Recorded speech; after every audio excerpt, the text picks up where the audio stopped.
Hola, hola, buenas noches a todos, amigos y hermanos. En esta ocasión nos ha traído un tema muy interesante, muy especial y ya de antemano algunas personas que me han estado sugiriendo, ¿ya? Pero bueno, llegó la ocasión y de hecho hubo personas que se han interesado en el tema, en que pueda responder estas preguntas que son muy interesantes y de hecho les comenté que voy a hacer la grabación para poder publicarlos en el canal, pues ya. El tema que nos compete en esta ocasión es sobre liberación y exorcismo, a cargo de nuestro hermano y amigo Roberto Salomón. Y antes de continuar, agradezco, ¿no? la buena voluntad, la buena fe, el tiempo que nos brinda nuestro amigo Roberto Salomón para que podamos quizás ahondar en este tema que es muy poco tocado, dicho sea de paso, por cualquier medio, ¿no? Y se ha dignado en poder hacernos esta, esta disertación de estos temas. Te cedo la palabra, Salmón, como para que puedas hablarnos un poco sobre tu persona y sobre tu trabajo. Listo, Jesús. Buenas noches con todos los hermanos de tu canal. No, mi nombre es Roberto Salomón. Eh, a manera de presentación, pues me he pegado a las Sagradas Escrituras de pequeño, los he leído siempre desde muy pequeño. Desde la primaria siempre estudié Sagradas Escrituras. Ha ido siempre paralelo en toda mi vida. Y he tenido también una búsqueda muy intensa de Dios. Estudié dos carreras de ingeniería, tengo una maestría en gestión de operaciones y logística, pero a la mano siempre he estado estudiando Sagradas Escrituras. Estos tiempos me evoqué mucho a la exegética, que es un tema que me encanta bastante, pero también por algunas experiencias en mi búsqueda de Dios, comencé a conocer este mundo. ¿Sí? Es un tema que no se trata mucho porque no hay mucha formación en la iglesia en estos campos, en este tema, pero por algunas experiencias que tuve en el camino, pues me llamó la atención y comencé a profundizar, a leer mucho. En el año 2018 estuve en Roma, en Regina Apostolorum, llevando el curso para exorcistas. Acompaño a algunos sacerdotes y algunos monseñores que son exorcistas en algunos países fuera de Perú. Y eso me ha llevado mucho a buscar, a conocer, porque es un campo muy amplio y a la vez es muy bonito y uno entra en un mundo muy distinto a lo que siempre se estila en la iglesia, ¿no? Así que aquí estamos, Jesús. Empecemos, hermanos, y que todo sea para conocimiento más de la gloria de Dios. Muy bien, hermano eh, Roberto Salomón. Vamos a comenzar con nuestra primera pregunta. Eh, si pudieras explicarnos en palabras sencillas que pueda entenderse de manera plena para todas las personas, ¿bueno? Ujú. Nuestra primera pregunta, según la lista que tenemos, es ¿cómo se puede definir el término de demonología? ¿No? Ujú. Nosotros, los católicos, siempre es importante la formación del catecismo de la Iglesia Católica, porque el catecismo nosotros conocemos todo el fundamento de la fe de la Iglesia, de la doctrina de la Iglesia, y tenemos que partir siempre cualquier conocimiento acerca de la fe desde lo que nos enseña el catecismo de la Iglesia, ¿no? Es una manera de decir, nosotros no lo hablamos desde nuestra persona, sino desde la Iglesia misma, ¿no? Entonces la Iglesia siempre nos dice que demonología, como todos sabemos, siempre deriva de dos palabras griegas, ¿no? Después de los macabeos, cuando inundaron todo el Medio Oriente, impusieron la cultura griega y todo se comenzó a escribir en griego, todo se hizo griego, pues también desde ahí ya viene esta palabra de demonología de dos términos griegos, ¿no? Daimon, que quiere decir demonio o genio, y logía, que se traduce como una ciencia o un estudio, ¿no? Al final, lo que nos está diciendo el término de demonología es que es un campo que estudia al demonio, ¿no? El comportamiento del demonio. Y la iglesia siempre nos enseña de que es un campo muy profundo, muy extenso, muy desconocido. Yo en Ujú. cierto momento, cuando empecé a tener estas experiencias, conversaba con un sacerdote muy anciano, te estoy hablando del año 99, el siglo pasado, un sacerdote muy anciano, y él me comentaba que en la iglesia estos temas no se tocan, ¿no? O sea, los seminarios, donde se forman los sacerdotes, desde el año 1960 en adelante, no se forma en este campo, ¿no? Entonces es un campo muy desconocido y muy profundo a la vez, ¿no? El término demonología implica siempre el estudio del moverse del demonio, ¿no? De la fenomenología demoníaca, ¿no? Y de las manifestaciones que se van dando en el camino también, porque si bien el demonio viene de ángeles que en algún momento se rebelaron y cayeron a la oscuridad, cada uno tiene por así decirlo, como una carrera distinta para ver de qué manera se cae el hombre, ¿no? Entonces, la demonología es muy amplia porque cada vez uno encuentra siempre nuevas formas de cómo el demonio influye en las personas y de cómo ejerce acción también sobre las personas para poder separarlas de Dios y hacerles que pierdan la gracia de Dios, ¿no? Eso Ujú. sería el término. Básicamente ese es. Entonces, Sí. la palabra demonología proviene de dos términos griegos Ujú. que podrían entenderse como el estudio o la ciencia sobre los demonios, ¿no? O Sí, tratados sobre los demonios. sí. Ujú. Y este tema de la demonología seguramente viene, pues, ¿no? Esa práctica desde el periodo de los padres de la iglesia o más adelante. Sí. No, o sea, nosotros tenemos información de los padres de la iglesia, ¿no? De Ya. los padres apostólicos, inclusive teniendo en cuenta que también los padres apostólicos son los discípulos de los apóstoles, ¿no? De Pedro, de Santiago, de Juan, de los Ajá. que vinieron a partir de ellos, ¿no? Sí hay muchos de ellos que nos hablan acerca del moverse del mal, ¿no? Pero no hay una información muy amplia acerca de lo que nos enseñan, ¿no? Es muy restringido lo que nos enseñan los padres de la iglesia y uno, bueno, busca siempre información a través de material como el que tú nos distribuyes en algún momento, ¿no? Ok, Ujú. está bien, hermano.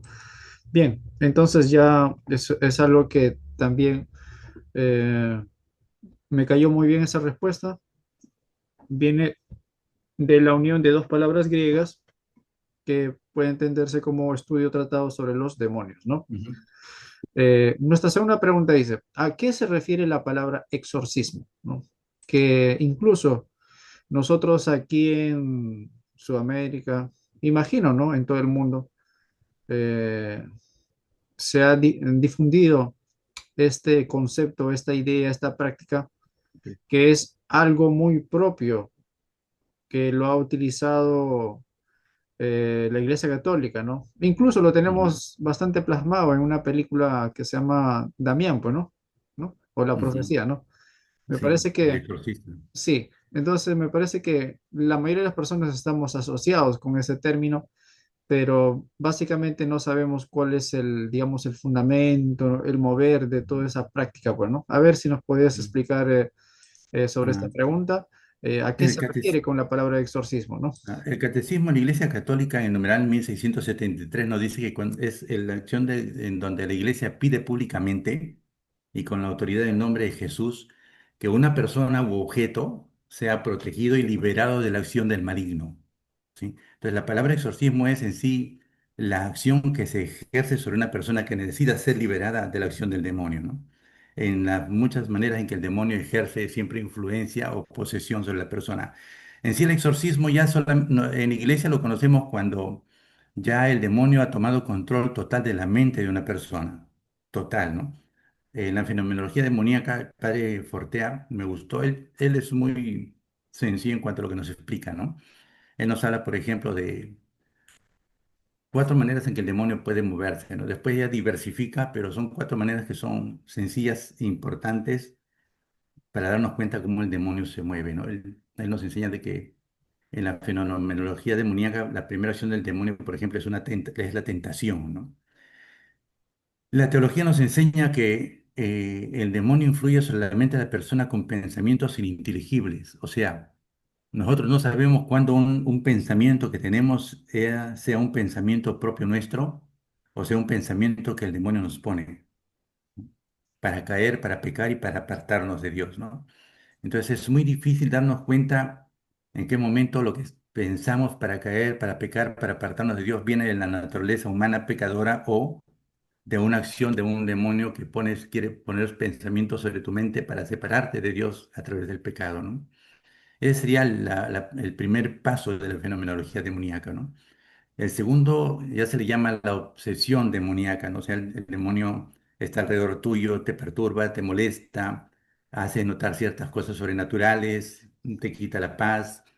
Por ejemplo, algo que a simple vista podemos darnos cuenta es, por ejemplo, cuando una persona cae mucho por ejemplo, en el pecado de la masturbación y se obsesiona y se obsesiona y se obsesiona y no lo puede controlar, podríamos sugerir que ahí puede haber una obsesión demoníaca que trata de controlar a esa persona a través de ese pecado, ¿no? Habría que... Disculpa, hermano, que Sí, socialmente se le llama un vicio, ¿no?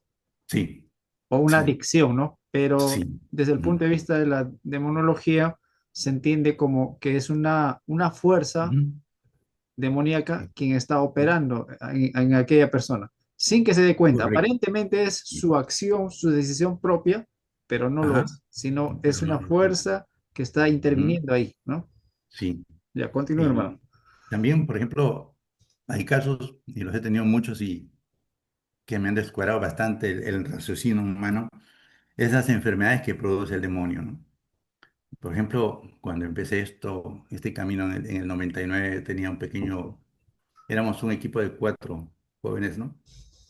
En 99 son 26 años ya, y yo recuerdo que el administrador de una empresa pesquera tenía una esposa que tenía leucemia muy avanzada, ¿no? Y había oído hablar de nosotros, de algunas cosas que Dios hacía con nosotros. Su esposa tenía esa leucemia avanzada, el doctor le dijo que tenía pues 2, máximo 3 meses de vida, ¿no? Pero sufría mucho. Entonces, este señor vino a buscarnos a la parroquia y nos pidió que orásemos porque su esposa tuviera paz y no tuviera dolor, ¿no? Para nosotros nos pareció un servicio sencillo, fuimos. Y quiero hacer un paréntesis acá, ¿no? O sea, para nosotros la adoración, el ejercer ser una persona es un acto de adoración. Padre Fortea siempre dice, Padre Fortea es un monólogo y exorcista, siempre dice que un exorcismo para el sacerdote es un momento de adoración, donde tú te diriges a Dios y con la ayuda de Dios expulsas al demonio, ¿no? Entonces rodeamos a esta señora y comenzamos a cantar, a orar, a adorar, ¿no? Y en ese momento la señora comenzó a cambiar su rostro, cambiar su voz, cambiar todo su ser físico y se transformó, ¿no? Nunca en mi vida viví esto, pero ya estaba empezando, ¿no? Y no nos quedó otra que continuar, ¿no? Ujú, Continuar. Tenía mucha fuerza, recuerdo, y dejarnos llevar por Dios, porque en la adoración uno se deja llevar por Dios, ¿no? Y al final este demonio que estaba metido, que se manifiesta recién en ese momento, sale, ¿no? Y cuando sale, a las 2 semanas, la señora le desapareció la leucemia, ¿no? Y ujú, hasta ahora, te hablo del 99 hasta ahora, justo hoy día que fui al mercado le encontré a esa señora, ¿no?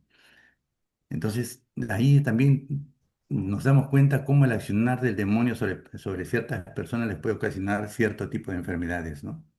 Claro que no toda enfermedad de leucemia, yo conversé esto con un padre Tuki que es exorcista en Roma y él me decía, no toda enfermedad de leucemia tiene que ser del demonio, ¿no? Pero sí, en este caso puede ser una, ¿no? En el camino uno aprende, en el camino uno aprende, ¿no? Y una tercera versión del demonio nosotros le conocemos como la influencia demoníaca. La influencia demoníaca es cuando el demonio toma control de un área de tu mente, ¿no? Un pedazo de tu mente y se impregna de ahí, ¿no? Y desde ahí perturba tu vida, ¿no? Y ya el exorcismo se da sobre una persona que ya está poseída, o sea, el demonio controla totalmente la mente y al controlar totalmente con la mente controla también el cuerpo de la persona, ¿no?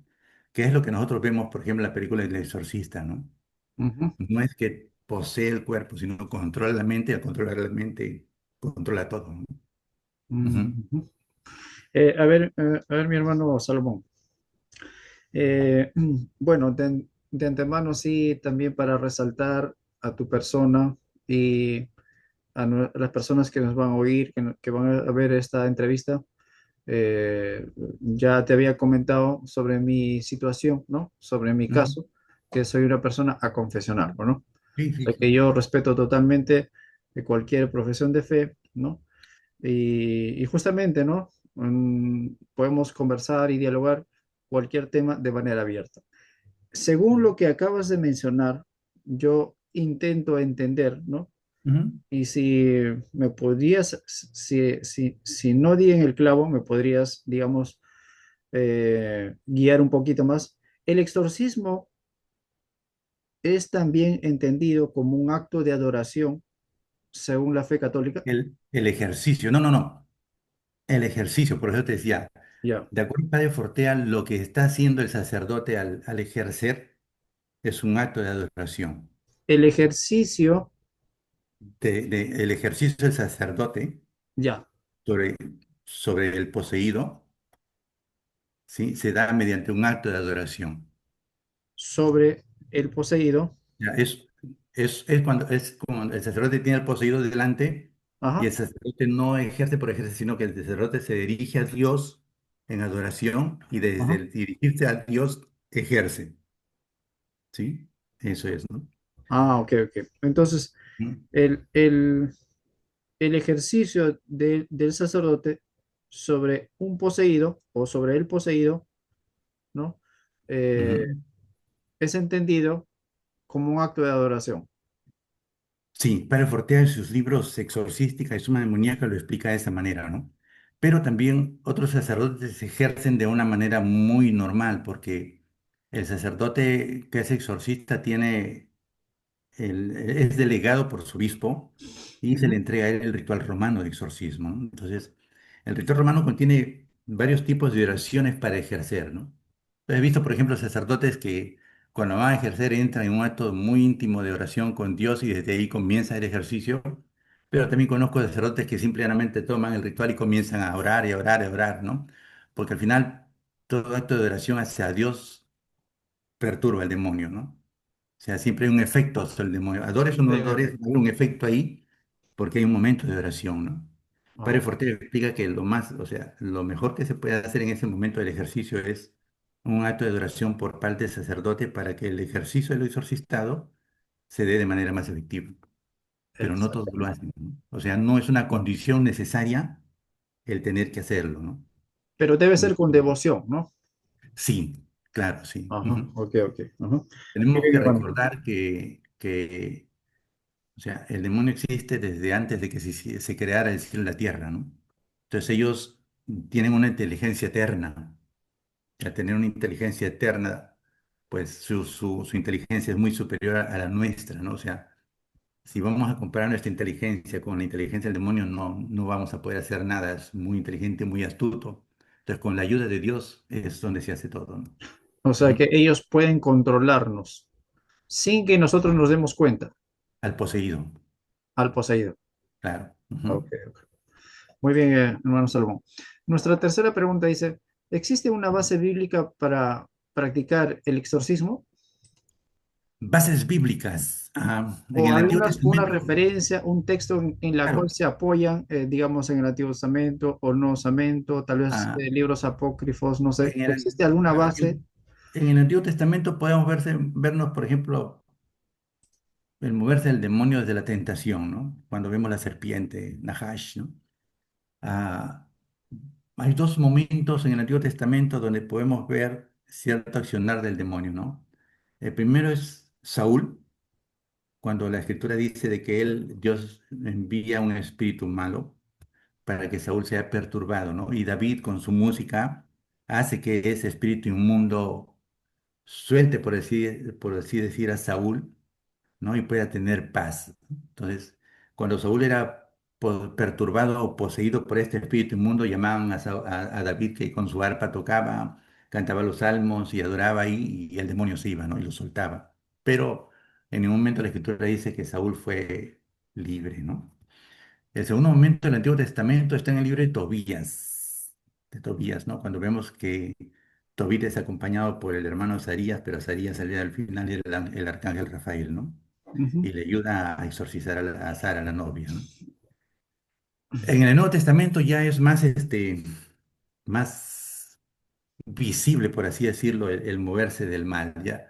En el Nuevo Testamento ya vemos una lucha entre Jesús y el mal, ¿no?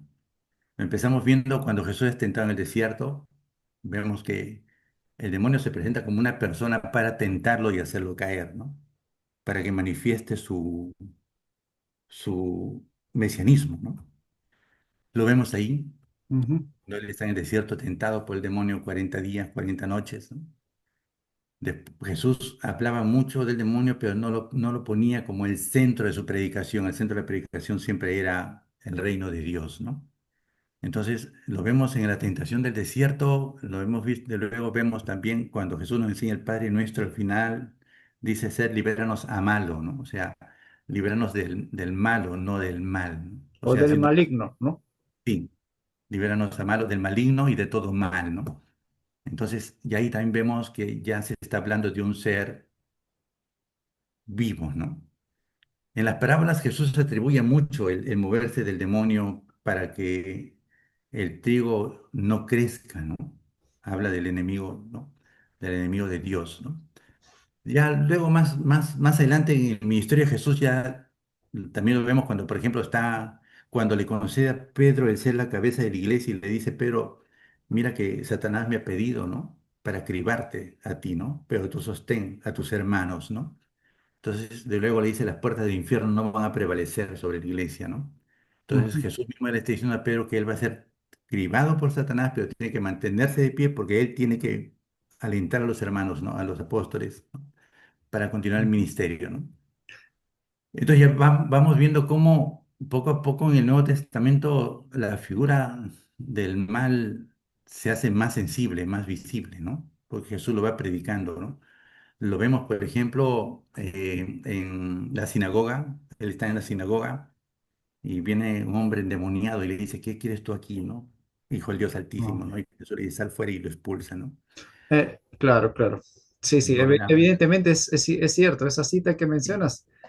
sí, claro que Entonces, sí. podemos entender, o bueno, desde el punto de vista de la fe católica, puede entenderse esos ejemplos que has mostrado, has mencionado del Antiguo Testamento y esos ejemplos que has mencionado del Nuevo Testamento, ¿podrían entenderse como una acción del exorcismo?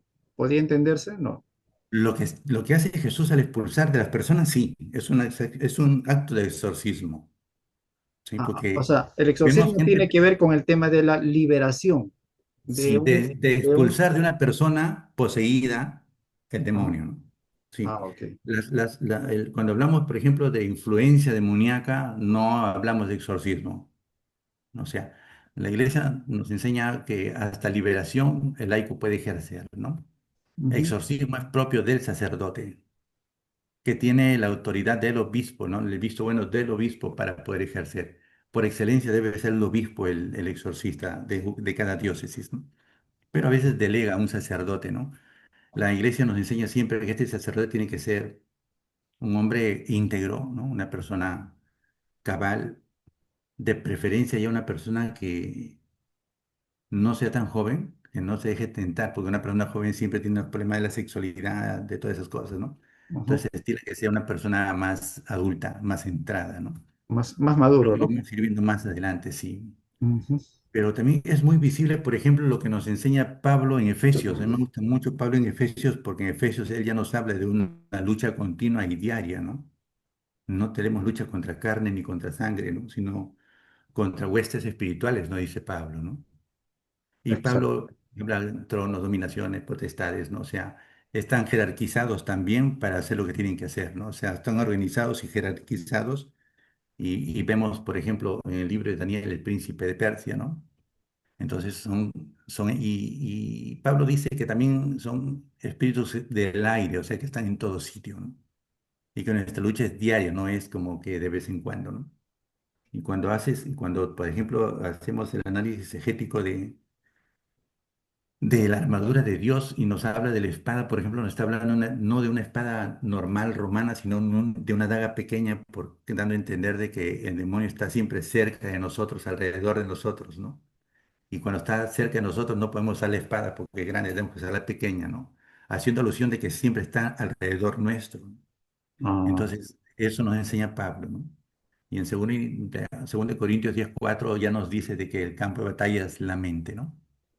Ujú. el campo de la batalla del Es maligno la es la mente. mente. Ajá, O sí. sea que cada ser humano, cada ser vivo, cada persona, sea Ujú, creyente o no creyente, está sí. siendo constantemente perseguido por estas huestes, ¿no? Sí, pero como te decía al comienzo, al ser huestes espirituales e inteligentes, pues me escuché decir una vez, ¿no? A una persona decir, ¿no? Por ejemplo, las discotecas están llenas de demonios, ¿no?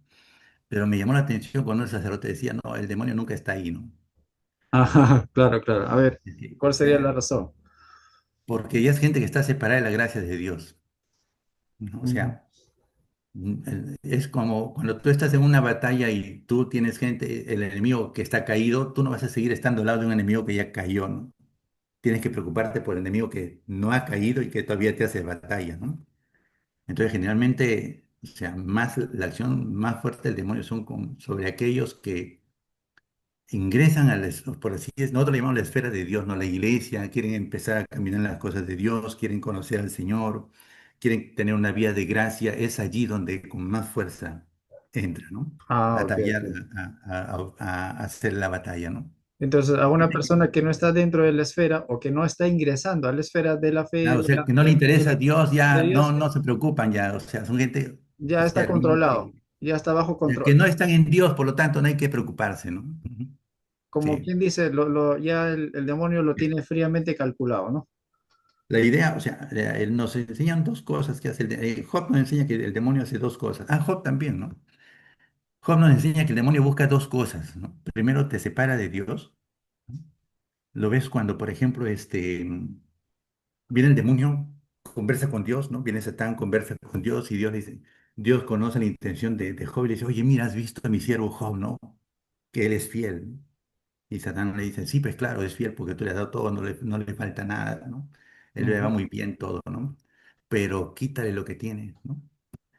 Entonces Dios le permite a Satán que le quite todos sus bienes a Job, ¿no? Cuando tú miras lo que Satán le quita, tú te vas a dar cuenta que lo primero que hace Satanás para atacar a Job no es matar a sus hijos, ¿no? Que es lo que más dolor puede causar a un padre, ¿no? Es matar al ganado. Es lo primero que hace Satanás, ¿no? ¿Por Ujú. qué lo primero que hace Satán es matar al ganado? Porque el ganado era lo que en el Antiguo Testamento se usaba para hacer un holocausto de adoración. ¿Sí? Entonces, lo primero que Y la hace. Biblia dice, y la Biblia, el texto dice que es un olor agradable a mí, dice, ¿no? Exacto, claro, o sea, ese es un incienso, un acto de adoración, Un ¿no? acto de adoración, ¿no? Entonces, lo que está haciendo Satanás es primero rompo tu estado de unión con Dios, y una vez que rompí tu estado de unión con Dios, ahora sí destruyo tu vida, ¿no? Ah, Entonces, generalmente Job nos enseña que esas dos cosas son las que busca Satán y el demonio, ¿no? Entonces, cuando vemos que hay gente que ya está rota su relación con Dios, entonces yo no entiendo qué tendría que hacer ahí, ¿no? Ya está rota esa relación, ¿no? exactamente. Lo demás es, ajá, Totalmente entendible. Sí, sí, la verdad me quedó claro esta ajá. explicación. Nuestra cuarta pregunta dice, ¿quién es calificado para realizar esta práctica del exorcismo, hermano Salomón? Ah, como te decía, el calificado, el llamado, de acuerdo a lo que nos enseña el catecismo, y nosotros tenemos, por ejemplo, en la iglesia el Código de Derecho Canónico también, ¿no? Que son las leyes que regulan la iglesia, como un Estado, ¿no? Somos un Estado. La iglesia es un Estado y también tiene el derecho canónico, ¿no? Entonces, el Código de Derecho Canónico también nos dice que solo debe ser exorcista una persona, pues, que tenga una vida íntegra, ¿no? Sacerdote, delegado por el obispo, ¿no? Y de Ordenado, preferencia, ¿no? Que tenga la ordenación, ¿no? ah, O delegado, como dices, ¿no? delegado, Esa es la porque en palabra. sí todo sacerdote tiene la autoridad, el poder por ser sacerdote, ¿no? Pero o sea, debería ser el primero el obispo, ¿no? La cabeza de toda una diócesis, ¿no? Pero a veces el obispo por lo que tiene que hacer y prefiere delegar a un sacerdote, entonces tiene que ver que sea un sacerdote que sea íntegro en su vida, un sacerdote que de preferencia ya sea de una edad más poquito avanzada, que no tenga muchos apetitos sexuales, el demonio mucho toca la parte sexual, ¿no? Entonces, para evitar que pueda tener ocasiones de pecado, un sacerdote anciano ya no tiene ambiciones de nada, ¿no? O sea, Claro. siempre ya tiene su vida sabia, serena, tranquila, ¿no? Ujú. He visto caer muchos sacerdotes jóvenes en esto, ¿no? Mm, De esta manera, ¿no? Entonces, la iglesia nos enseña eso, que debe ser un ok. sacerdote. Tiene que ser alguien que muestra integridad, Sí, seriedad, sí, responsabilidad, madurez sí, espiritual, ¿no? sí. Hay una palabra que es, ¿cómo le dice? A ver, ¿cómo le llama? Piadoso, docto, prudente, ¿no? Piadoso. Piadoso haciendo, o sea, referencia que debe ser una persona muy humilde, muy sencilla, ¿no? Entonces, de manera general podemos decir que un sacerdote es el que ejerce el exorcismo Con la autoridad del obispo. con la Con la autoridad de la autoridad del iglesia a través obispo, del obispo, sí. con la Ujú. autoridad del obispo. Ajá. Ah, Muy bien, hermano, me quedó claro también esta respuesta. ujú. Nuestra pregunta 5 menciona, ¿puede un ángel poseer a alguien? ¿No? Bueno, hablando de, bueno, como dice, hay ángeles buenos y ángeles malos. Bueno, Claro, ok, o sea, a eso iba, o sea, tú me pones ángel, ¿no? Pero claro. ángel, el demonio es, por naturaleza, es ángel, ¿sí? Es un ángel, ¿no? Eh, Poseer un ángel o sea, un demonio que rechazó a Dios, o un ángel que rechazó a Dios y que fue desterrado a la oscuridad y ahí fue hecho demonio, no deja de ser ángel, ¿no? Entonces la respuesta es sí y no. O sea, si es un ángel que sigue siempre en presencia de Dios, un ángel que es enviado por Dios, la traducción del griego ángel es mensajero, o sea, el ángel siempre es quien viene de parte de Dios, ¿sí? Entonces, un ángel, por su naturaleza angélica que está en la presencia de Dios, no posee una persona. No he visto caso, he visto uno, pero que no era un ángel, ¿no? Tuve un caso así de una niña de 12 años. Me llamó un sacerdote de Lima y me dice, oye, me dice, no hay una niña que viene del arcángel Miguel y lo posee y nos da mensajes muy bonitos, ¿no? Y a veces uno escucha, pero como que Dios te pone adentro y ya el discernimiento y dice, no, eso no es, ¿no? Pero yo, padre, tráeme a esa chica, le digo, ¿no? Y menos mal que la familia estuvo de acuerdo y me la trajeron, ¿no? Y nosotros tenemos un lugar que le en cada parroquia y en la catedral tenemos un espacio pequeño que le llamamos el oratorio, donde está el Santísimo Sacramento, ¿no? La iglesia siempre dice y nos enseña, y nosotros por fe la aceptamos, que en el pan y en el vino está el cuerpo y la sangre de Cristo, ¿no? Porque Pablo dice, quien coma de su cuerpo y bebe de su sangre, come y bebe para perdición. O sea, por comer un pedazo de pan, que significa, no te vas a condenar, a menos que sea Cristo, ¿no? Entonces nosotros tenemos un oratorio pequeño y ahí está la custodia con el Santísimo Sacramento, ¿no? Y llegó una chica con su familia y le digo, entré al oratorio y le digo, oye, pasa, ¿no? Le digo, pasa, entra, siéntate, ¿no? Y no quería entrar, me decía, no, el ángel me dice que no. Y le digo, no, dile al ángel, ¿no? Y le dio una orden de parte de Jesús, ¿no? Y la niña agarró y entró y se sentó en la banca. Yo estaba delante de la niña y atrás, arriba está el Santísimo Sacramento. Yo esperaba que, si estaba poseída por el ángel reconociera a Cristo en la Eucaristía, ¿no? Y no lo reconoció, entonces dije, no, este no es un ángel, ¿no? Y le digo, primera pregunta, ¿no? ¿Qué significa? Le di el nombre de Jesús en hebreo, en arameo, para que me lo dijeran, ¿no? Y el demonio por sí no puede decir el nombre de Jesús, no lo dice, ¿no? Y se quedaba callado, callado, callado, y le ordené, y al final le ordené con fuerza y su, su garganta lo hizo así un globo, ¿no? Y al final vomitó lo que había ahí, ¿no? Y nunca era un ángel, era un demonio que Mm, asumía esa forma y engañaba, ¿no? Por naturaleza es mentiroso, ¿no? mira, ve. Sí, pero al final, o sea, era eso, ¿no? Entonces, un demonio sí posee, pero también tenemos que ser claros en decir que nunca entra sin que la persona lo permita, ¿sí? O sea, el demonio no dice, ah, mira qué bacán, me voy a meter en este y se mete. No, no es así, ¿no? Algo tiene que hacer la persona para que este ser demoníaco entre y la posean. Para que autorice. O sea, una persona adulta, desde el más adulto hasta el más niño, Ujú. consciente posiblemente, o sea, da una autorización, da un permiso, o sea, las Sí, personas en cierta medida, aunque no nos damos cuenta, damos un sí, permiso a que ese sí, ser o ese ente ingrese, algo así como cuando uno ingresa a una página, sea cual sea la página de internet, o descarga algún aplicativo o algo y dice ujú. acepta términos y condiciones. Exacto, Ya, sí. He funciona tenido, así por el ejemplo, tema de los demonios, o sea, para sí, que uno, sí, digamos, ellos puedan ingresar. sí. He tenido jóvenes, por ejemplo, que terminaron poseídos por meterse a un juego en internet, que para entrar al juego les ponían o sea, que repito, una oración, ¿no? Ah, Pero lo que ellos leían eran cosas que ellos no entendían, ¿no? y ahorita está de moda esas frases italianas de tralalelo, no sé, y otras frases más, está muy difundida. Sí, Y bueno, ujú, por ahí he escuchado que son mensajes que no son nada buenos, no sé. sí, sí, exacto. O sea, no se dan cuenta y lo hacen, ¿no? No se dan cuenta y lo hacen, ¿no?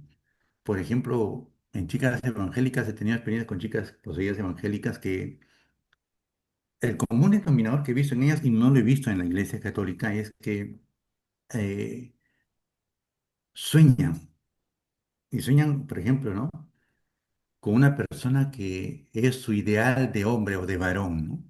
Alto, rubio, ojos celestes, es lo que toda mujer busca siempre. Y en su sueño se le presenta y le ofrece cosas, ¿no? Mira, si tú estás conmigo.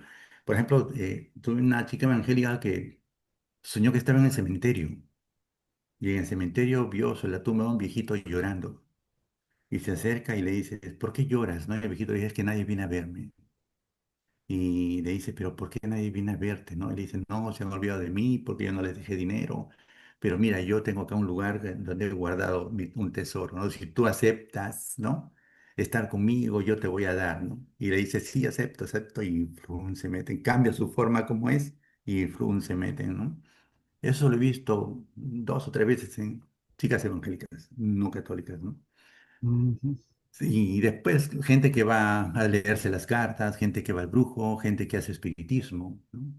Hace poco estuve viendo de un obispo no católico en Colombia que tiene un ministerio de exorcistado, pero es medio raro porque los laicos le acompañan, hacen que el demonio se meta en ellos y después que se mete en ellos el obispo y ellos que están poseídos lo sacan al demonio. O sea, eso es absurdo, o sea, eso no se hace, ¿no?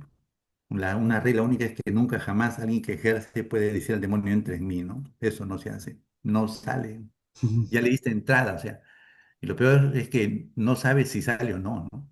No te das Y cuenta. seguramente, como el caso que has comentado de una niña, ¿no?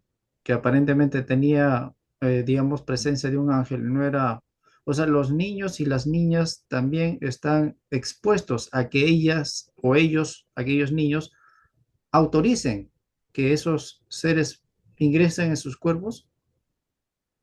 Ah, he tenido casos, no que los niños lo autoricen, pero sí en algún momento los padres los llevan, o sea, vamos a leernos las cartas, quiero saber qué me va a pasar y llevan al niño a esos lugares, ¿no? Ujú. Yo siempre digo, o sea, si tú te vas a un lugar que está lleno de barro, tú vas a salir de ahí sucio, ¿no? Ah, ok, Vas claro, a claro. lugares donde abundan esas cosas, vas a salir tocado de ahí, ¿no? Ujú. No, no, no he tenido casos, ni he visto casos donde los niños permitan esto, pero sí a través de los papás. Pero ahorita seguramente también estás enterado posiblemente que las redes sociales están, digamos, prácticamente es una puerta abierta para ellos, pues, ¿no? Para los niños Sí, sí. que ven de todo. Ujú, Incluso hay niños que están obsesionados por las ujú. películas de terror, de suspenso, ¿no? Entonces, Sí, inocentemente, no, pues sí es un video nada más, pero a través de ahí pueden ingresar esos seres. sí, porque como te digo, lo que hace, nosotros en vez de llamarle demonio, le llamamos la oscuridad, ¿no? Lo que hace la oscuridad es ver la manera de tocar tu mente y a través de unas de películas de terror toca tu mente, ¿no? Es como cuando tú dices, no, mira, ahí va a haber algo, de una u otra manera una película de terror es una película demoníaca. Entonces, inconscientemente cuando tú dices, voy a ver esa película demoníaca, sin querer o sin darte cuenta, de una u otra manera le estás abriendo la puerta. Mm, Por ejemplo, yo enseñaba en un instituto superior ¿cómo? Mm, y sí, sí, un sí, sí. día puse esta película, no me acuerdo que era de terror, ellos lo pidieron, ¿no? Y entre ellos vi un alumno que se tapaba la cara, se tapaba la cabeza con su casaca y al final cuando lo voy a ver se manifestó muy feo en él, ¿no? Solo por estar mirando esa película. Yo alucino que él ya debió haber tenido algo antes, ¿no? Mm, Pero sí nos enseñan de que las películas de terror sí pueden ser puertas en algunos casos, ¿no? puertas. ¿No? Sí, no es una ley que todas siempre sean puertas, pero sí, se dan muchos casos de que son puertas, ¿no? Ujú. Es Le como, llamamos puertas a la manera en que el demonio toca, ¿no? claro, es como seguramente cuando uno, digamos, va, ¿no? A un, ¿cómo se llama? Un condominio, ¿Mm? hay una puerta principal, ¿no? Exacto. Ujú, Luego hay una puerta ¿cómo se llama? Supervisión, ujú. ¿no? Hay una Sí, puerta de ascensor, sí, o sea, hay varias puertas, ¿no? sí. Entonces, Ujú, seguramente de una u otra manera, las personas, sea adultos y niños, ujú. estamos inconscientemente abriendo o Sí. entrando por esas puertas Ujú, y llega un momento donde que ya, pues no, como quien dice, ya estamos adentro, ¿no? ujú. Sí. Muy bien, Hay un hermano, me sacerdote quedó muy claro exorcista, esta respuesta también, el número hay un padre 5. exorcista muy bueno que escribió un libro, Las 6 puertas, cómo te toca el demonio, ¿no? No lo tengo ahorita a mano, pero es un libro que te explica muy bonito las cosas a través de las cuales el demonio toca a la gente, ¿no? Las seis Es que la puertas. gente, sí, las 6 puertas por donde entra el demonio, algo así, ¿no? Pero si mm, tú gustas, ah, te lo puedo hacer llegar para que algún sí, hermano te lo habrá que lea. revisar eso. Sí, totalmente. Para aquellos que quisieran profundizar, ahondar sobre este tema, aquí Roberto Salomón nos está sugiriendo que podemos leer o estudiar el tema de las seis puertas por donde ingresan, ¿no? El demonio. Seguramente ya nos vas a pasar el dato, la Sí, ¿cómo información no? Sí, exacta. Está bien. la idea es que aprendamos todos. Nuestra pregunta 6 Sí, ujú. dice, ¿existe algún rezo para ahuyentar los demonios? Ah, la iglesia, la iglesia edita lo que nosotros llamamos el ritual romano exorcismos, ¿sí? La iglesia nos enseña que solamente en un exorcismo debe ejercer un sacerdote y debe usar el ritual romano exorcismos, ¿sí? Nosotros laicos podemos entrar solamente cuando hay casos, por ejemplo, de influencia demoníaca, más no posesión. No hay una manifestación, pero sí hay algunas perturbaciones que se notan en una influencia, ¿no? Eh, el ritual romano, por ejemplo, tiene dos tipos de oraciones, ¿sí? Son las oraciones imperativas, donde el exorcista ordena al demonio, ¿sí? Que ordenan el nombre de Jesús, ¿no? Entonces son oraciones imperativas, ¿no? La misma palabra dice imperativas, ordena, ¿no? Exige, obliga al demonio, ¿no?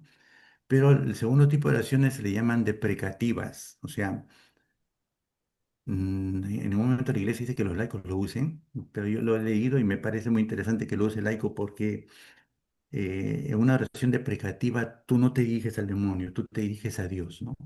Señor, ¿sabes qué? Mira, está poseído. Señor, libéralo, ¿no? Entonces es una oración donde tú te diriges a Dios pero sin necesariamente voltear a ver el demonio, ¿no?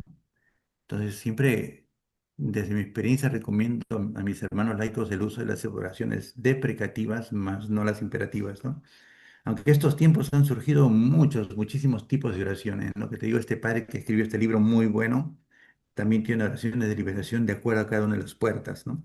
Mm, Pero también he visto otros libros que escriben sobre oraciones de liberación y exorcismo donde se está ejerciendo de manera exorcística ya, ¿no? Y pues la iglesia dice que el laico no debe hacerlo, ¿no? Ujú. Pero sí, en sí existen estos dos tipos de oraciones, ¿no? Imperativas donde se ordena al demonio y deprecativas donde nosotros pedimos a Dios que libere, ¿no? ujú. Entonces creo que es lo mejor para nosotros. Ah, ok, ok, claro. O sea, los laicos podemos utilizar, o digamos, es sugerible el, mencionaste ¿cómo era? Vale. ¿Cómo era el Deprecativas. deprecativas? En las oraciones deprecativas tú te diriges a Dios. Ah, deprecativas. Deprecar, Entonces, pedir, Señor. Sí, ok, ok, ya. Entonces, eso sería digamos, el rezo o lo adecuado para sí, dirigirse a Dios, ¿no? Y sí. para que pueda intervenir ahí, Liberar. pues, ¿no? Ujú. Muy bien. Ujú. Eh, Nuestra pregunta 7 menciona, ¿esta práctica del exorcismo, ¿no? ¿Está sustentada en los concilios? Ah, en qué sentido sustentado, ¿no? Estaba revisando los concilios y, bueno, han habido tres o cuatro concilios que han tocado el tema, pero no para sustentar la práctica, sino para aclarar. Generalmente los concilios es la reunión de todos los obispos del mundo para aclarar, por ejemplo, algunas herejías que surgen en el momento, ¿no? Hay una herejía, bueno, o sea, llamemos a concilio, ¿no? O para fundamentar la doctrina de la iglesia, ¿no? Por ejemplo, el Concilio Lateranense del siglo IV habla sobre Dios fue quien creó lo visible y lo invisible, ¿no? Y también ellos han salido de la creación de Dios, pero como práctica, no hay concilios que te digan, mira, tiene que ser así. No hay. El exorcistado se practicó desde el inicio de los tiempos del cristianismo. El primer ritual romano, el ritual de exorcismo, se escribió en el año 1500, creo, siglo XVI, y desde ahí siempre se ha llevado, ¿no? El último concilio que tuvimos de Vaticano II lo que hizo fue renovar el ritual romano, no solo renovarlo, o sea, toman el ritual que se está llevando hasta ahora y modifíquenlo, ¿no? O sea, adáptenlo a la época, ¿no? Donde ya se habla de que tiene que haber un psicólogo, un psiquiatra, un doctor y todas estas cosas, ¿no? Ujú, Después hubieron el Concilio de Toledo, el Concilio de Braga en el siglo VI, pero solamente o sea, ellos fundamentaron una vez más que Dios creó todo, ¿no? O sea, que el demonio también es una creación de Dios, porque habían ciertas ideas de herejía que decían de que el demonio por sí estaba muy separado de Dios y fue creado muy separado de Dios, ¿no? Pero no, los concilios en sí no han sustentado la práctica, ¿no? Más que Vaticano II, que pidió que ritual romano, el último que había, se renueve y se adapte, ¿no? Ahora se está pidiendo que haya un psicólogo para ver una enfermedad mental, que haya un psiquiatra, ¿no? Para ver una enfermedad mental, o un médico, un doctor, ¿no? O sea, ya se mete la ciencia en esto, ¿no? Ujú. ujú. Entonces, el demonio es un ente creado por Dios. Sí, Dios ha creado todo, pero no lo creó malo, ¿sí? No lo que Es igual, cuando Dios crea al hombre, Dios lo crea en libertad, ¿no? Ujú, Y es el hombre quien decide separarse de la voluntad de Dios, ¿no? Cuando vemos Génesis, ¿no? A través de la tentación. Cuando Dios crea el mundo angélico, si, por ejemplo, Génesis, ¿no? El primer capítulo, ¿no? Dios crea la luz, pero no había sol ni luna, ¿no? O sea, Dios crea la luz y a Dios se le llama, ¿cómo se llama? Se me fue el nombre de Dios en ese tiempo. Tú te acuerdas más, creo. ¿Cómo se le llama a Dios en el capítulo uno? Yahvé, No, el otro. Elión, Shaddai, El, Elohim. Elohim, creo, ¿no? O sea, como que la palabra en sí, la palabra hebrea, Elohim, ¿no? Habla de un Dios en medio de muchos dioses, ¿no? Pero Ajá, en el capítulo 1, en el primer día, Dios crea la luz, está haciendo referencia a que Dios está creando los seres angélicos, ¿no? Porque dice que después separa la luz de la oscuridad, pero no, nunca dice que Dios creó la oscuridad, ¿no? Entonces se asume de que hubo un momento de ese tiempo que en su libertad Luzbel se rebeló contra Dios y un tercio de los ángeles se rebelaron contra Dios y fueron expulsados de la presencia de Dios, ¿no? Y esa ujú, expulsión de la presencia de Dios es lo que en la Sagrada Escritura se habla como la oscuridad, ¿no? Dios separa los ángeles buenos de los ángeles malos, ¿no? Ujú. Entonces, el concilio, digamos, no es, no, bueno, hasta lo que he podido entender, el concilio entonces no ha tocado este tema, digamos, ni lo O ha sea, formalizado tu o, pregunta es la práctica, ok, claro, claro. O claro, sea, sí. sí, Pero sí, la sí, teología sí, claro. Ujú, ujú. esta práctica del exorcismo está sustentada, está avalada. Siempre se ha llevado a través de la iglesia, ¿no? Sí. Ujú. Ya, entonces, sí, o sea, de hecho, tiene conocimiento, los concilios Sí, tienen conocimiento sobre esta práctica. la iglesia tiene conocimiento desde el comienzo de los tiempos, sí, desde que nació. Exactamente. Sí, sí, sí. Ujú. Muy bien. Existe, es nuestra pregunta 8. ¿Existe una academia para realizar esta práctica? Como te decía, casi desde el año 1960 de los seminarios no se forma en este campo. Por eso es que no ves muchos exorcistas, ¿no? La iglesia no tiene muchos exorcistas. Eh, en Roma está Regina Apostolorum, que es donde yo fui. Y hay otro, ¿cómo le llama? Hay a nivel de todo el mundo hay una asociación de exorcistas internacionales, ¿sí? Donde se reúnen todos, bueno, casi la mayoría de exorcistas del mundo, casi todos, por decir no todos, conozco sacerdotes que no están ahí, que son exorcistas, donde ellos también tienen su propio tipo de formación, ¿no? Donde ahí el laico no es aceptado, ¿no? Yo conversé con un padre Tuki en Roma, él es exorcista de Roma y por algunas cosas, ¿no? que había pasado en esos tiempos. Y él me aclaraba y me dejaba en claro las cosas, me decía que el laico nunca es exorcista, ¿sí? Puede hacer lo que sea, puede tener... o sea, Padre Fortea y Padre Gabriel Amor hablan de un exorcista laico por don, ¿sí? O sea, le llaman el exorcista carismático, ¿no? Que generalmente es un laico a quien Dios le da el poder de exorcizar y de expulsar un demonio, laico, ¿no? Ujú, Pero que ese, o sea, es un don, ¿no? Es un don donde tú, cuando tienes delante a un poseído, o sea, tú entras en Dios, por eso siempre te digo, no, o sea, en ese acto de adoración te vas a Dios y Dios en ese momento te muestra quién es ese demonio, cómo entró, cuál es su naturaleza, qué está haciendo y cómo expulsarlo, ¿no? Entonces, como es Dios quien guía el exorcismo, ujú, el exorcista laico lo hace mucho más rápido, el exorcismo es mucho más rápido que el exorcista ministerial, que es el sacerdote, ¿no? El sacerdote siempre tiene que ejercer con el ritual romano la oración imperativa hasta que salga, ¿no? Entonces, tanto Padre Fortea como Padre Gabriel Amor, es un famoso exorcista en la iglesia, hablan de este tipo de laicos, ¿no? Pero la iglesia en sí no reconoce, padre, tú que me dijo que él conocía muy pocos casos en el mundo de exorcistas laicos, ¿no? Es más, casi no conocía, ¿no? Pero que por ser laico no puede ser llamado, no puede tener el título de exorcista, porque es ujú. un título propiamente del sacerdote que ejerce el Ah, ok. exorcista, ¿no? Ujú. Ujú. Sí. O sea, Sí, si hay por ahí un exorcista laico con el don para exorcizar, no es exorcista, ¿no? Es un laico que tiene el poder de Dios, ¿no? Ujú. exactamente. ¿Cuántas clases de demonios se considera que hay, no? Se asume que al ser expulsado Luzbel con un tercio de los ángeles, estamos hablando que también así, o sea, todo tiene una jerarquía y un orden, ¿no? Claro que Pablo habla de potestades, dominaciones, ¿no? Principados, potestades, gobernadores y espíritus que están en el aire. Pablo habla de cuatro, ¿no? Pero en el mundo angélico existen nueve, o sea, acá nosotros, Santo Tomás de Aquino nos habla de nueve tipos de ángeles, por así decirlo, ¿no? Y al ser expulsados un tercio de ellos, se asume que también de cada uno de ellos ha sido expulsado al menos en alguna parte, ¿no? Entonces, la Sagrada Escritura nos hablan de serafines, querubines, tronos, dominaciones, virtudes, potestades, principados, ángeles, arcángeles, ¿no?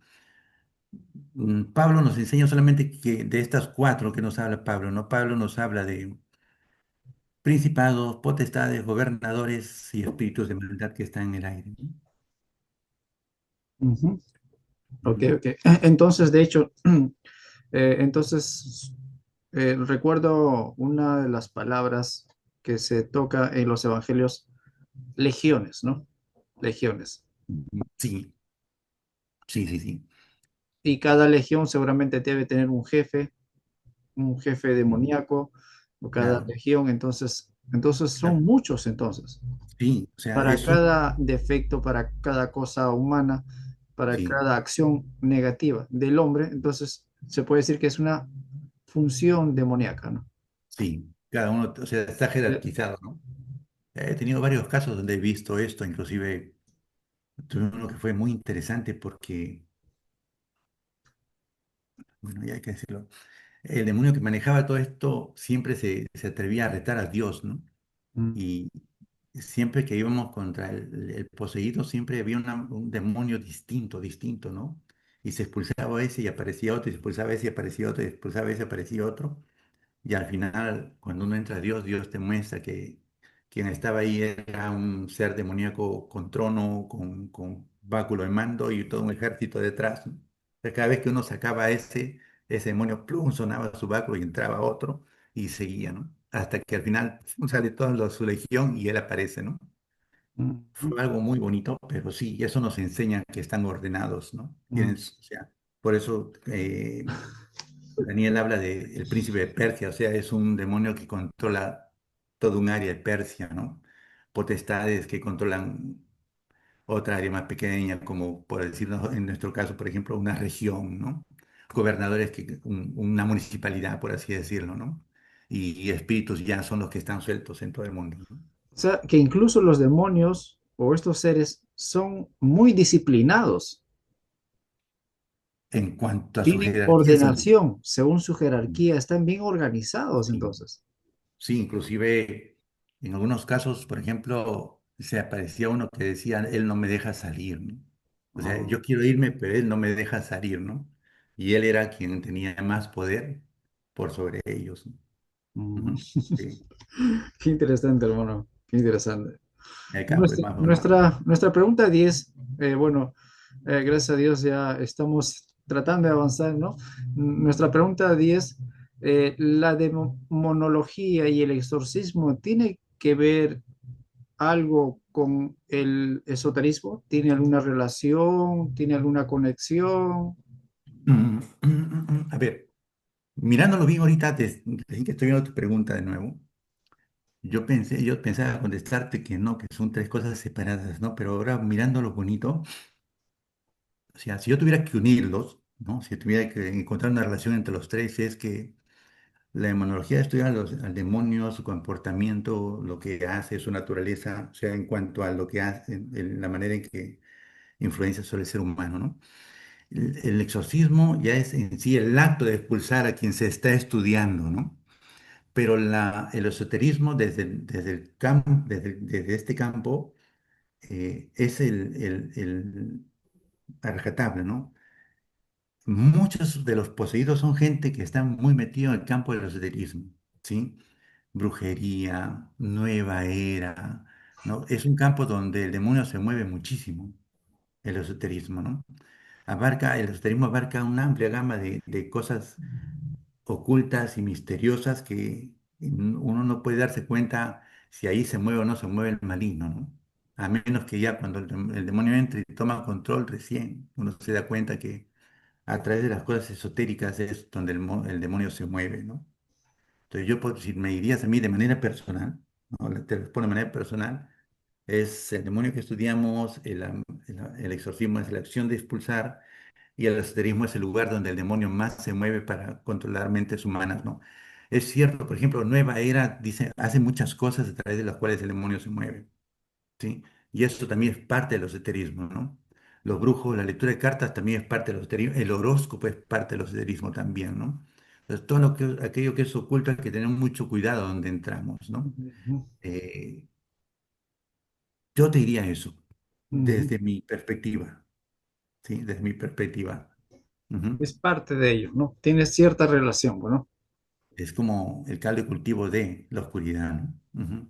Exactamente. Ah, mira, claro, buena frase. Nuestra pregunta 8, Sliha, 11, ¿ya? Menciona, ¿qué es el exorcismo bautismal? Según una de las preguntas que he tomado de uno de los libros que me has mencionado. Ajá. Sí, o sea, la iglesia nos enseña que cuando uno nace, ya nace con el pecado original. ¿Sí? Y al nacer con el pecado original hay cierta influencia o algo que puede venir, como te decía al comienzo, ¿no? Cuando te metes en un lugar donde hay barro, te vas a ensuciar y vas a traer algo a tu casa, ¿no? Entonces, el exorcismo bautismal es lo que nosotros conocemos como el exorcismo menor. Cuando el párvulo, el niño o la persona que quiere bautizarse va a la iglesia a bautizarse, existe una oración de exorcismo, ¿sí? Es una oración pequeña. Le llamamos exorcismo menor porque no necesariamente tiene que haber un ser demoníaco ahí. Es parte del rito, por así decirlo, ¿no? Es Ujú. parte del rito del bautismo. Por eso le llama exorcismo menor, ¿sí? No quiere decir que cada persona que viene a bautizar está poseída, no, no, no, sino se asume de que hay una influencia del pecado y por lo tanto hay que hacer una pequeña oración de liberación por sí, ¿no? Pero también el exorcismo bautismal se ha dejado de lado estos tiempos en la iglesia, casi no se hace. Es muy raro, ¿no? Pero generalmente cuando tengo amigos o casos así y necesitan bautismo, siempre les recomiendo que les hagan el exorcismo menor, ¿no? Siempre es bueno, ¿no? Ya, No a está eso de se le más. llamaría el exorcismo bautismal. O sea, toda Sí. persona, a ver Ujú, si te entendió, toda persona que pasa por el bautismo ujú, según el catecismo, siguiendo ujú, todos esos pasos, ujú. toda aquella persona que pasa por el bautismo es considerado como un acto de exorcismo bautismal Exorcismo menor le llama la o iglesia. menor. O sea, es una oración de liberación que se hace sobre la persona. O sea, no hay necesidad de hacerlo, pero sí es importante siempre, ¿no? Por Como el quien hecho dice, de que todos venimos con el de pecado pecar. original. Ajá, sí. Ajá, sí, sí, sí. Tengo acá la oración, Ujú, te la voy a leer por si acaso, ¿no? Dice claro. así. Yo te conjuro, espíritu inmundo, en el nombre del Padre, y del Hijo, y del Espíritu Santo, que salgas y te apartes de este siervo de Dios, y se dice el nombre bautizado, ¿no? Jesucristo te rechaza, oh maldito condenado, aquel a quien, aquel que a pie enjuto caminaba sobre el mar y alargó la mano a Pedro cuando ellos se iba sumergiendo. Así pues, oh maldito diablo, reconoce tu justa condenación y honra a Dios vivo y verdadero. Honra a su Hijo Jesucristo y al Espíritu Santo y márchate de este siervo de Dios, que es el nombre, ¿no? A Ujú. quien Jesucristo, nuestro Señor y Dios, ha llamado así por su gracia, con la bendición y recepción del santo bautismo, ¿no? Entonces, ese es el rezo que se Sí, menciona sí, a una persona que se bautiza, ajá, sí. que es, Pero como te digo, que es llamado siempre se bautizo hacía, menor, ¿no?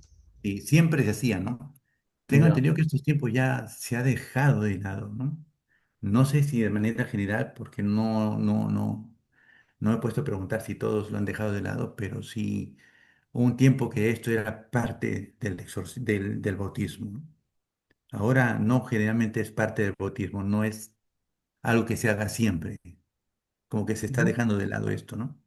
Ah, ok, Ujú, ok. Muy bien. Eh, Son temas muy interesantes que de hecho eh, podrían, digamos, surgir más preguntas de cada una de ellas, ¿no? Podemos quizás extender la noche porque eh, aunque las respuestas que has mencionado hasta nuestra pregunta 11 de las 12 que son, me parece bastante muy práctico y entendible. Y de hecho, ¿no? Las personas que van a poder verlo quizás van a poder repasarlo una, dos, tres veces para quizás captar algunos asuntos. ujú, De hecho, como lo has mencionado en un momento, el tema es muy extenso. Es muy extenso y debería de tomarse incluso con sumo cuidado. ujú. Y te agradezco por nuevamente, Roberto, que nos hayas podido ilustrar con estas respuestas. Vamos con nuestra pregunta número 12. Dice, ¿el Papa de cada generación es consciente de esta práctica? Sí, todo papa, no existe un papa que no sea consciente de esta práctica, o sea, esto está desde que nació la iglesia, desde los primeros tiempos de la iglesia, ha permanecido intacta y el papa es nuestro líder espiritual, la cabeza de la iglesia, cuya función es preservar la doctrina, ¿no? Y la doctrina de la iglesia enseña esto. Jesucristo le enseña esto, ¿no? Entonces, todo papa está en la obligación de preservar la doctrina de la iglesia y hacer que permanezca inalienable. Entonces, no existe un papa que diga, no, esto no existe, no, o esto no se va a dar, no. Eso sería, cambiar la doctrina sería querer cambiar a Cristo. Entonces, y eso no se puede hacer, ¿no? Entonces, cada papa que ha asumido siempre su función de papa ha velado por la unidad de la iglesia, por cuidar la doctrina, es un guardián de la doctrina de la iglesia. Y de hecho que al ser el guardián de la doctrina de la iglesia tiene que ser consciente de la acción del demonio, ¿no? Cada papa es considerado un guardián de la doctrina. sí, de preservarla, inalienable, ¿no? Mm. Entonces, con esta respuesta que nos estás dando, hermano Roberto, entonces ya pues no, también me queda claro que cada papa, ¿no? Tiene la responsabilidad de conservar, Ujú, preservar la doctrina y entre ellos está el tema del exorcismo sí, dentro de la iglesia en cada generación. ujú, sí, Muy bien, hermano Salomón Roberto, Roberto Salomón, por habernos ilustrado con estas respuestas. Y de hecho, estoy seguro que va a haber, digamos, ciertas inquietudes, ¿no? Por aquellas personas que van a poder ver este vídeo y, y los va a mover quizás a seguir investigando, a seguir aclarando, ya que tenemos quizás, una gran desinformación, ¿no? Sobre estos temas. ujú, Y qué bueno, como una persona que conoce el tema, que practica el tema, entonces has podido, digamos, ilustrarnos en base de todas estas preguntas. Y yo estoy seguro, incluso por mi parte, a poder quizás verlo cada vez más de una manera más objetiva o tal como o lo profesa, pues, ¿no? La fe católica y todo sacerdote, ¿no? Que es consciente de esto también. Te agradezco, Roberto Salomón, por este tiempo que nos has brindado sí, Jesús. y algunas palabras finales que podrías brindarnos, Roberto, para poder terminar esta sesión. Ah, palabra final, agradecerte la invitación, hermano, y bueno, si hay necesidad de ayudar, pues, o de alguna guía, no hay ningún problema. Si tú gustas y poder continuar un segundo conversatorio, no habría ningún problema. Pero como yo quisiera hacer el énfasis que, o sea, yo he aprendido mucho en la práctica más que leyendo, ¿no? Entonces, en cuestiones prácticas me gustaría conversar mucho, ¿no? Y nada, abierto a tu invitación cuando tú desees, cuando gustes, cualquier cosa conversamos. Muy bien, Gracias por la hermano invitación. Salomón. Muchas gracias, gracias a Dios que estemos hablando y tocando estos temas que son muy poco tocados y nuevamente te agradezco, totalmente agradecido por eh, esta, esta disertación que nos has podido hacer hasta ahora, hermano Salomón. Muchas gracias, buenas noches a Vale, bendiga. todos, nos estamos viendo para otra ocasión que podemos tocar algunos temas quizás más